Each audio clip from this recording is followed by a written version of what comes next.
bienvenue à toutes. Aujourd'hui dans cette vidéo, je vais vous parler du syndrome du sauveur. Pourquoi sommes-nous tant accrochés à des hommes qui sont écorchés ou émotionnellement instables? C'est parce qu'on n'a pas su nourrir l'amour par nous-mêmes, mais qu'on a été le chercher à l'extérieur, souvent lié à des choses qu'on aurait vécues, des expériences qu'on aurait vécues dans notre enfance. Je vais vous mettre en lumière qu'est-ce que ce syndrome qui va vous permettre de pouvoir l'identifier chez vous et de pouvoir ajuster vos pensées et vos comportements. Qu'est-ce que ce syndrome de l'imposteur? En fait, ça vient de votre enfance, certainement d'un parent, ou ça peut venir aussi d'un frère, d'une sœur. Enfin, il y a une notion de parentalité dedans. Et c'est un enregistrement que vous avez fait d'aller chercher l'amour à l'extérieur et non pas à l'intérieur de vous. C'est-à-dire peut-être que à un moment de votre vie, et ça peut être aussi petit que ça, un de vos parents vous a dit de donner un jouet parce que un enfant n'en avait pas, et dans votre petite tête d'enfant, en fait, vous vous êtes senti privé, et du coup, cet événement peut conduire à aimer égale donner. Avec l'expérience, avec la vie qui avance, ce sentiment et cette émotion, si elle n'est pas justement expliquée dès le début, elle va justement grandir et s'amplifier. Et c'est pour ça, souvent, que quand on vit des phénomènes qui nous bousculent, ça part d'une chose et qui, dans nos têtes, prend une ampleur plus grande qu'elle n'est en réalité. Et on y met une émotion qu'on va amplifier. Donc, on va aller voir tout ça, on va comprendre, on va mettre de la lumière dessus et on va remettre dans la justesse ce syndrome du sauveur pour vous aider à vous en libérer. Donc ce syndrome, en fait, qu'il soit conscient ou inconscient, il a un impact direct sur votre parcours amoureux. Et si vous ressentez une confusion dans votre parcours amoureux et que vous avez cette tendance à vous dire, et c'est ça en fait les drapeaux rouges à noter, c'est qu'est-ce que vous vous dites de vous? Si par exemple vous dites je comprends pas, j'ai tout fait pour lui et j'ai pas de retour, je ne suis pas considérée, il ne me donne pas ce que je souhaite, etc. Ce sont des drapeaux rouges qui doivent vous mettre en alerte que peut-être vous avez un déséquilibre dans le don et le recevoir. Pour comprendre tout ça, c'est pas grave. Et surtout, le reconnaître, c'est reconnaître qu'on est dans l'évolution et qu'on a besoin de faire les choses différemment. La mission de trouver le bon partenaire et la mission du couple, c'est en fait aller chercher son affirmation de soi. Dans le couple, c'est trouver le bon partenaire pour ensemble, face aux aléas de la vie, non seulement s'aimer, bien sûr, passer du bon temps, bien sûr, mais surtout se renforcer dans les épreuves.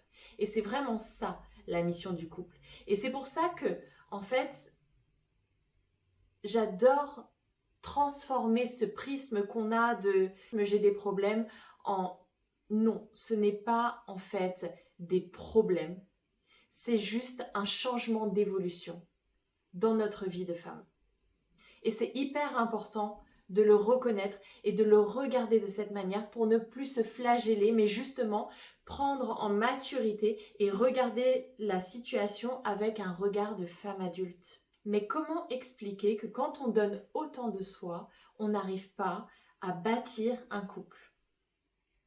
Il se passe une chose, c'est souvent que on pense avoir les réponses pour l'autre et on pense tellement l'aimer qu'on a envie de tout lui donner. Regarde cette vidéo, va voir cette personne, écoute telle chose, je vais t'aider pour ci, je vais t'aider pour ça. Sauf que les êtres humains, on n'a pas tous les mêmes besoins, on n'a pas tous les mêmes lectures des événements et du coup, on ne parle pas le même langage. Et c'est vraiment un travail d'écoute, de comprendre la personne en face. C'est-à-dire que dans le sauveur sauvé, il y a une notion de déséquilibre. Quand on veut vraiment aider quelqu'un, par amour pour lui, c'est plutôt de lui demander comment je peux t'aider et de quoi tu as besoin. Parce qu'en fait, quand on veut aller trop loin pour sauver quelqu'un, cette personne, en tant que sauvée, elle perd sa dignité. Et ça, c'est juste fondamental à notre survie. C'est l'ego. On a besoin d'être digne. Et ce qui fait qu'à un moment, quand vous êtes, vous en tant que femme, en train d'essayer de sauver un homme écorché, ça va peut-être marcher au début. Mais à un moment, vous allez arriver à un point qui va stagner. Et là, ça va faire machine arrière parce que lui est en train de perdre sa dignité. Souvent, il n'en a pas conscience. Il y a une confusion qui se crée à l'intérieur de lui. Du coup, il y a une confusion qui se crée à l'intérieur de vous, de votre relation. Et du coup, ça explose. Et là, il y a des pensées qui viennent se créer chez vous. Je ne mérite pas l'amour. Je ne suis pas assez bien. Ces pensées vont directement créer des blessures de rejet. Ces pensées vont créer un comportement derrière qui va engendrer des fois des couacs dans vos futures relations. Donc, comment briser ce schéma répétitif du sauveur? Alors, comment se libérer de ce schéma répétitif du syndrome de la sauveuse? Il y a une image que j'aime bien prendre, c'est celle de l'hôtesse de l'air quand elle dit à ses passagers « Vous devez vous équiper avant pour équiper vos enfants après ». C'est très significatif de ce qui se passe dans la vie. On doit s'occuper de soi d'abord pour s'occuper des autres. Alors, les clés que je vais vous donner pour entamer ce processus, et vous allez voir à force de répétition et de le faire, vous allez commencer à noter les situations dans votre vie où vous êtes en train d'essayer de faire la sauveuse et justement de pouvoir rééquilibrer les choses. La première, c'est déjà de réfléchir à toutes les situations dans lesquelles vous avez absolument voulu sauver quelqu'un. Pensez aux situations et qu'est-ce que vous pourriez faire aujourd'hui avec la conscience que vous étiez en train de le sauver et non pas de vous respecter vous-même, de recevoir aussi vous-même et de lui demander s'il avait besoin de votre aide.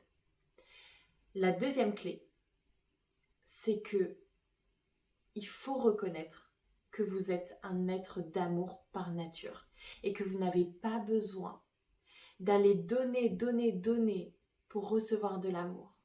Ce que vous allez recevoir, c'est de la reconnaissance, mais de la reconnaissance qui va être temporaire. La troisième clé est de prendre de la distance émotionnelle avec les situations. L'émotion, il faut que vous le sachiez parce qu'il y a beaucoup de sujets sur « je suis trop émotive ». L'émotion, elle dure en vérité 90 secondes. Soyez en conscience de ça et prenez de la hauteur sur les émotions. Quand vous prenez de la hauteur sur une situation et sur vos émotions, vous allez revenir à un endroit de stabilité à l'intérieur de vous. Quand vous êtes stable, vous pouvez être à l'écoute. Quand vous êtes à l'écoute, vous pouvez être au plus proche de ce que vous avez besoin et au plus proche de la personne, de ce qu'elle a besoin et de ce qu'elle a envie de vous demander. Libérez votre besoin d'être parfaite. On vit dans une société où on nous pousse à la perfection, on nous pousse à la réussite. C'est utopique, on ne peut pas. Et surtout que vous avez nourri dans votre esprit la pensée de « si je suis parfaite, alors je vais être aimée ». Mais vous êtes aimé de nature.